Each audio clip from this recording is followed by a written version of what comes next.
You ever notice how even when you think you've mastered something, life has a way of, like, throwing you a curveball?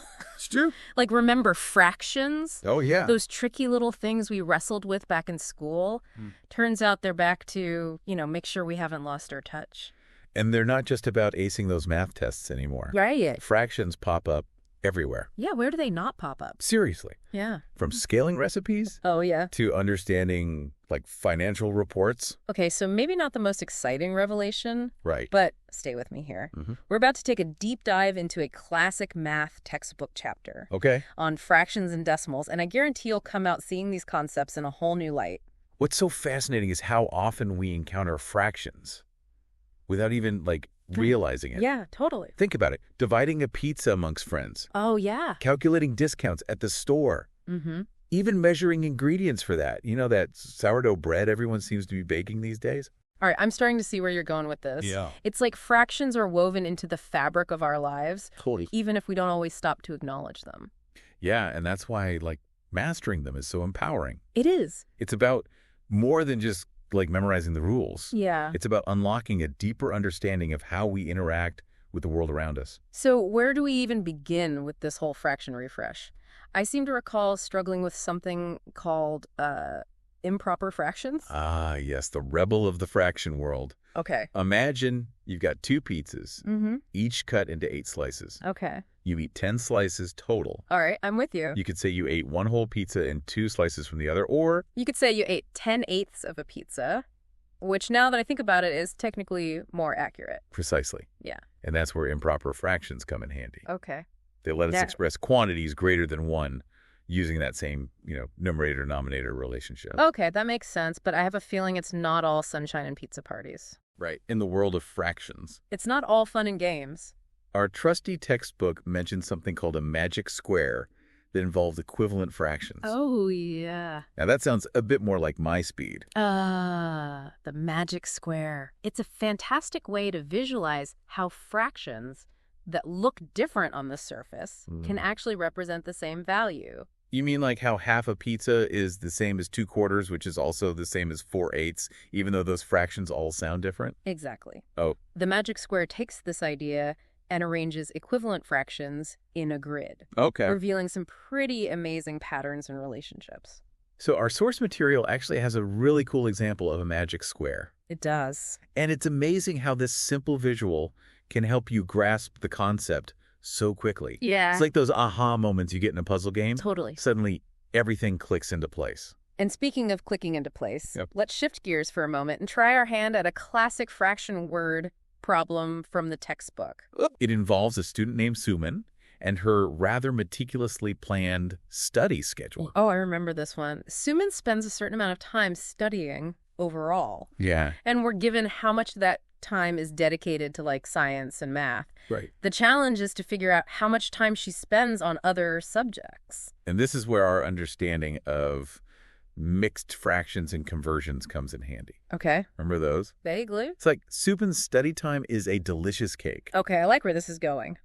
And we're given the size of a couple of slices, but we need to figure out how much cake is left Right. for other subjects. Okay, I'm officially hungry now. Right. But more importantly, I'm starting to see how these seemingly abstract fraction concepts Luckily. can actually be used to solve real-life problems, even if those problems involve hypothetical cake. Exactly. Who knew math could be so delicious? Delicious, yeah. Speaking of cake, Yeah. you can't always divide it into like perfectly equal slices, right? Because sadly, Sometimes you're left with those awkward bits that are, a little more than a quarter, but less than a third. okay, I feel you. That's where things start to get messy, both with cake and with fractions. Exactly. And that's where decimals come in. Okay. They give us a way to represent those like in-between amounts with more precision than fractions sometimes allow. So decimals are like the more sophisticated cousin of fractions. Yeah. The one who always shows up with perfectly measured ingredients and a scientific calculator. You could say that. Yeah. But what's cool about decimals is that they're not really all that different from fractions. Yeah. Remember how we talked about fractions representing parts of a whole? Mm-hmm. Well, decimals do the same thing, but instead of using a numerator and denominator, they rely on a base 10 system. Okay, remind me what base 10 even means. It sounds vaguely familiar, like something from a distant math dream. It's actually quite simple. Our entire number system is based on the idea of grouping things in tens. Okay. We have ones, tens, hundreds, thousands, and so on. Decimals simply extend this system to the right of the decimal point, allowing us to represent parts of a whole in tenths, hundredths, thousands, and so forth. So when I see a decimal like 0.25, Yeah. it's really like saying 25 hundredths, which, if my fraction memory serves me right, is the same as 1/4. Precisely. You've cracked the code. Right. Decimals are simply another way to express fractions, Oh, okay. but with a notation system that aligns beautifully with our base 10 number system. That's actually a huge aha moment for me. Good. Suddenly, decimals seem much less intimidating and way more connected to the world of fractions, but I will admit I still get a bit tripped up when it comes to multiplying and dividing them. Don't worry, those operations can seem tricky at first, Mm-hmm. but they too follow, logical patterns. Okay. Let's start with multiplying decimals by 10, 100, or 1,000. Okay. Our trusty textbook has this fantastic table Yeah. that illustrates the concept perfectly. Oh, yeah. I remember this one. It shows how the decimal point seemingly, moves to the right when you multiply by those powers of 10. Right. But it always felt more like a magic trick than actual math.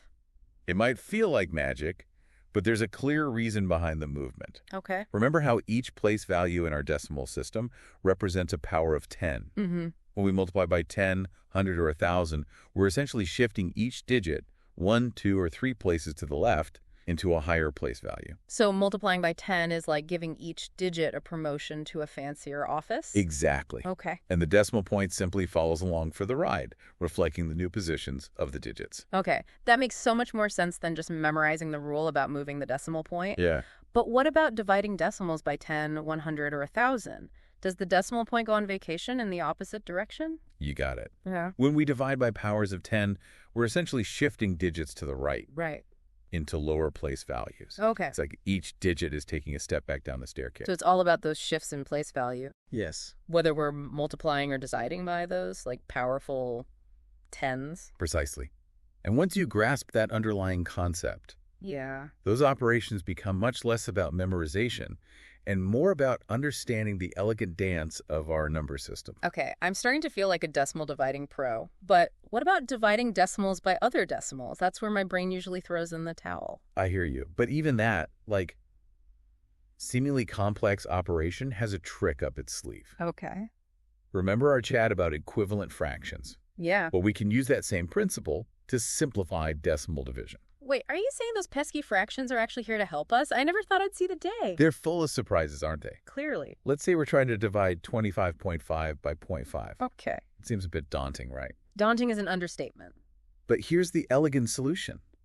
We can shift the decimal point in both the dividend and the divisor by the same number of places. So in this case, we could shift the decimal point one place to the right, Right. turning our problem into 255 divided by 5. Exactly. We've essentially multiplied both numbers by 10, Okay. which, as we learned earlier, simply shifts those digits to a higher place value. Mm. But the beauty is, the relationship between the numbers remains the same. So the result of the division will be identical. Wow. It's like we found a secret back door to solving these problems. Right. No more tedious long division with decimals dancing all over the place. Exactly. I've got to admit, this deep dive has completely changed my perspective on fractions and decimals. Good. What I once dreaded has now become, dare I say, intriguing. It's amazing what happens when we, peel back the layers of these fundamental concepts, isn't it? It is. We start to see the elegance, We do. the interconnectedness, and even the beauty hidden within the world of numbers. Absolutely. It's like we've been given a new lens through which to view the world. Totally. One that reveals the mathematical underpinnings of everyday experiences. I love that. Yeah. And remember, this is just the beginning. Oh, no. There are countless more mathematical wonders to explore, Yeah. from the complexities of algebra to the mind-bending world of geometry. Well, I know what you'll be adding to my reading list. But for now, I think I've had my fill of mathematical adventures. As have I. Until next time, may your calculations be precise and your insights be profound. And to our listeners, thank you for joining us on this deep dive into the fascinating world of fractions and decimals. Yes, thank you. Remember, even the most fundamental concepts can surprise us when we take the time to explore their depths.